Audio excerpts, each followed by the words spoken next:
मुख्यमंत्री हेमंत सोरेन पुरलिया रोड रांची स्थित social development centre सभागार में आदिवासियों एवं दलितों की शिक्षा के क्षेत्र में चुनौतियों और संभावनाओं विषय पर आयोजित 2 दिवसीय सेमिनार सह कार्यशाला में सम्मिलित हुए।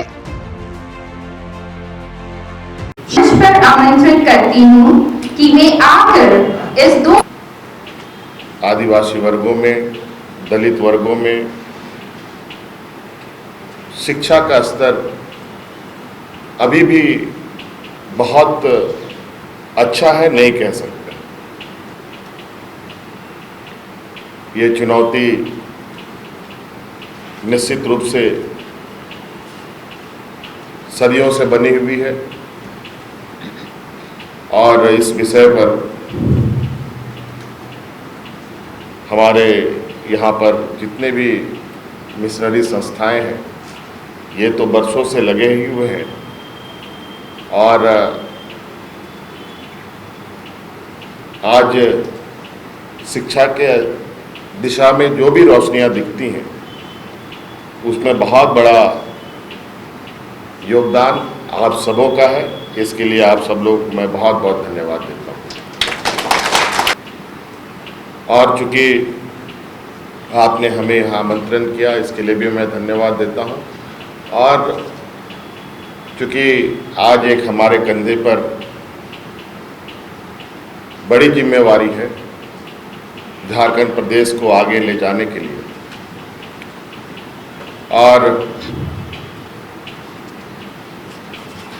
ये भी आप सब लोगों को पता है कि झारखंड राज्य की उपज कितने जद्दोजहद के बाद हुआ है।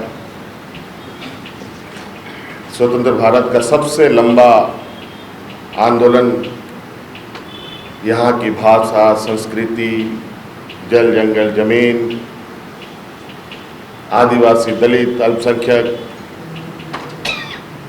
यहाँ के शिक्षा, यहाँ के स्वास्थ्य, यहाँ के आवास को लेकर होता रहा है।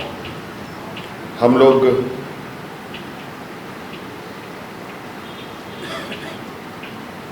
आंदोलनकर्ता के रूप में भी हैं और नेतृत्वकर्ता के रूप में भी हैं। हम लोग सरकार में रहें ना रहें, क्योंकि यहाँ के लोगों से एक भावनात्मक जुड़ाव भी है, इसलिए अक्सर हाँ लोग हमसे सवाल करते हैं इस विषय पर कि आदिवासियों का विकास, दलितों का विकास, अल्पसंख्यकों का विकास कैसे होगा। आज जब मैं सरकार में आया हूं, पहले दिन से ही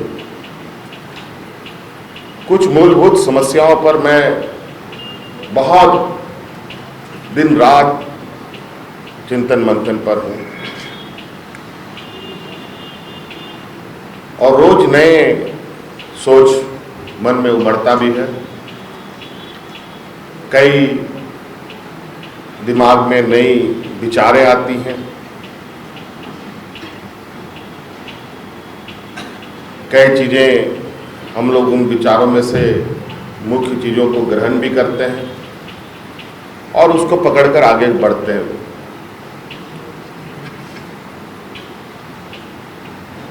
शिक्षा को लेकर मुझे लगता है जितने करीब हमारे यहाँ पर मिशन के लोग हैं, शायद ही कोई ऐसा वर्ग होगा। सरकार तो शिक्षा की व्यवस्थाएं चलाती है, लेकिन कैसे चलाते हैं वो आप लोगों के सामने है। शायद ईमानदारी से काम किया होता तो इतनी समस्याएं विकराल नहीं होती।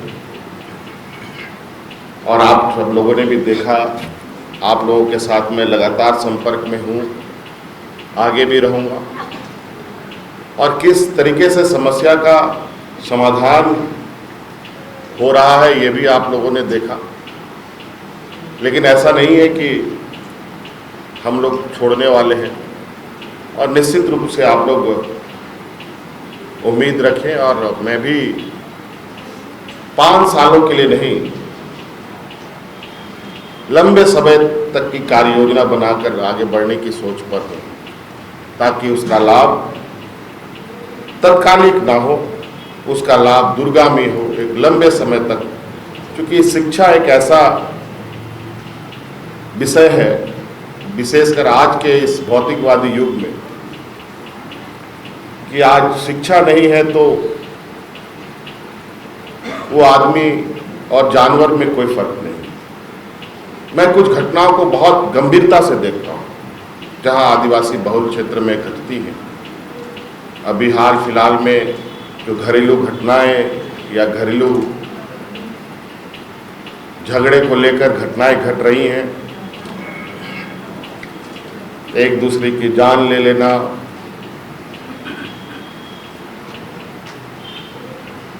पूरे परिवार को समाप्त कर देना, इस तरीके की घटनाएं नहीं कहीं ना कहीं मानसिक विकास का एक कारण हो सकता है। और मानसिक विकास का मुख्य आधार शिक्षा ही है, जो मैं समझता हूँ।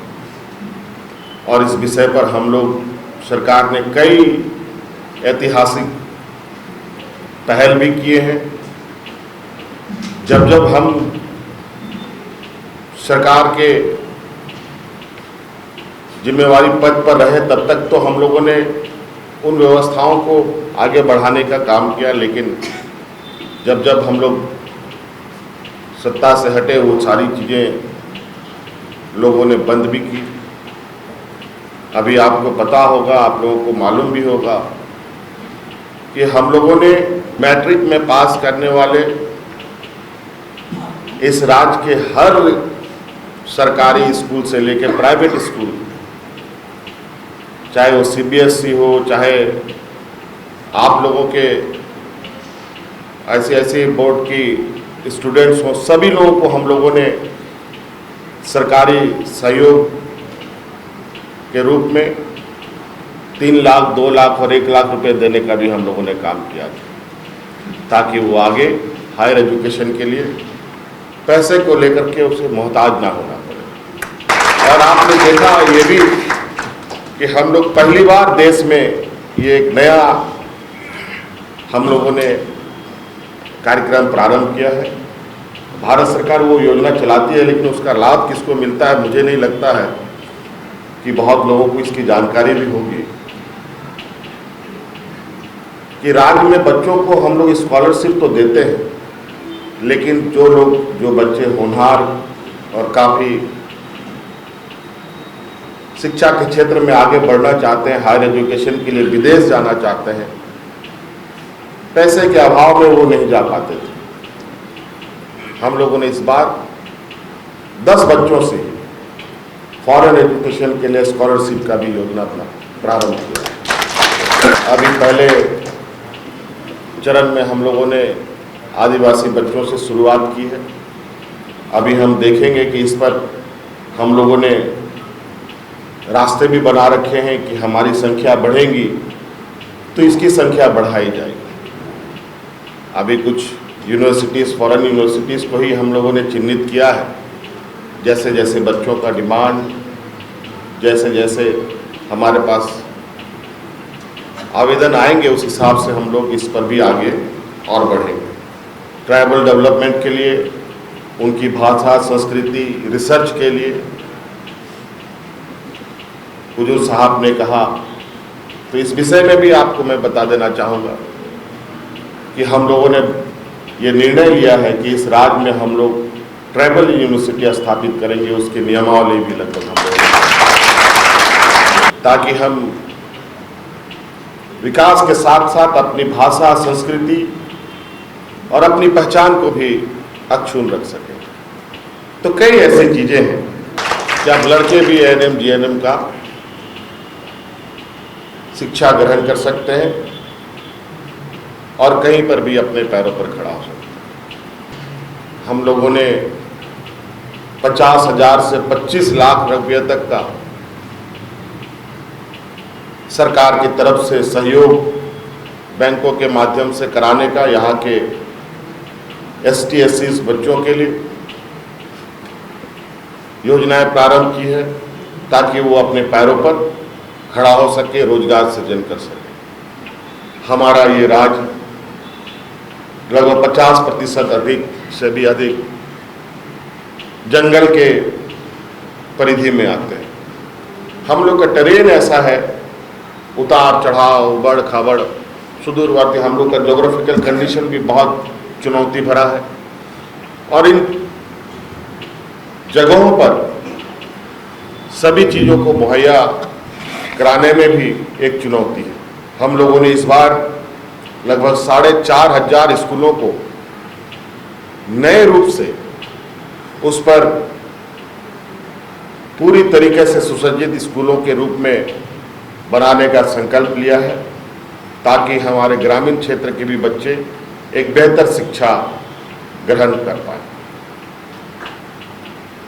आज उन बच्चों को और इस राज्य को कुपोषण से निजात दिलाने के लिए हम लोगों ने इस बार निर्णय लिया है कि वीक में, हफ्ते में 3 दिन हर अल्टरनेटिव डे में बच्चों को एक अंडा खिलाया जाएगा ताकि वो स्वस्थ हो सके, बेहतर हो सके। प्रेम को मंच पर आने की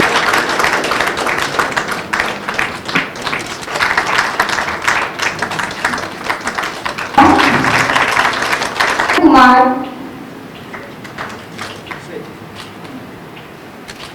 देने के लिए मंच। लेकिन ये समय बताता है अन्य गुरुओं की तरह हमारे मुख्य अतिथि